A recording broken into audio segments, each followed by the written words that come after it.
गांव में एक रात अचानक आग लग गई। रामू काका का पूरा घर जलकर राख हो गया। अनाज गया, पैसे गए, सब कुछ गया। गांव वाले इकट्ठे हुए, सबने मदद की। किसी ने कंबल दिया, किसी ने खाना, किसी ने पैसे। लेकिन सबसे ज्यादा मदद की सेठ मोहनलाल ने। 50,000 रुपए नकद। उसी रात गांव वाले हैरान रह गए। सब बोले, सेठ जी कितने अच्छे इंसान हैं, भगवान जैसे हैं।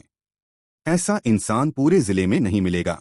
रामू काका रो पड़े, बोले, सेठ जी, आपने मेरी जान बचा ली। सेठ ने कहा, अरे काका, हम सब एक परिवार हैं। 3 महीने बाद रामू काका के पास एक कागज आया। उस कागज पर लिखा था, उनकी जमीन अब सेठ मोहनलाल के नाम है। रामू काका के पैरों तले जमीन खिसक गई। वो दौड़े सेठ के पास, बोले, सेठ जी, ये क्या है?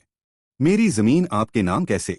सेठ ने ठंडे दिमाग से कहा, काका, वो रात याद है जब मैंने 50,000 दिए थे। उस रात तुमने एक कागज पर अंगूठा लगाया था। वो कागज जमीन की रजिस्ट्री था। रामू काका कांप गए। उस रात वो टूटे हुए थे, रो रहे थे। सेठ ने कहा था, बस एक कागज पर अंगूठा लगाओ, मदद मिलेगी। उन्होंने बिना पढ़े लगा दिया था।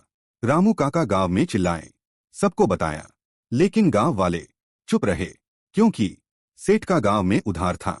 किसी की बेटी की शादी में पैसे दिए थे, किसी के बेटे को नौकरी दिलाई थी। सब डरते थे। रामू काका अकेले पड़ गए। लेकिन तभी गांव का एक लड़का आगे आया। नाम था छोटू। पढ़ा लिखा था, शहर से वकालत करके लौटा था। सबने उसे समझाया, सेठ से मत उलझ, घर जा। छोटू नहीं माना। उसने वो कागज मांगा जिस पर रामू काका का अंगूठा था। कागज देखते ही छोटू मुस्कुराया। उसने कहा, सेठ जी ने एक गलती की। उस कागज पर तारीख थी।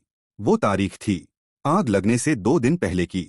मतलब रजिस्ट्री पहले से तैयार थी। मतलब आग अचानक नहीं लगी थी। पूरा गांव सन्न रह गया। छोटू ने थाने में रिपोर्ट लिखाई। जांच हुई। सेठ के एक नौकर ने डर के मारे सच उगल दिया। सेठ मोहनलाल ने खुद आग लगवाई थी, ताकि रामू काका टूट जाएं, ताकि मदद के बहाने उनकी जमीन हड़प सकें।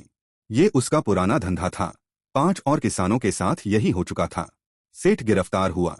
जाते जाते उसने छोटू को देखा, बोला, तू अभी बच्चा है, दुनिया नहीं जानता। छोटू ने कहा, दुनिया तो आप जैसे लोगों ने बनाई है सेठ जी।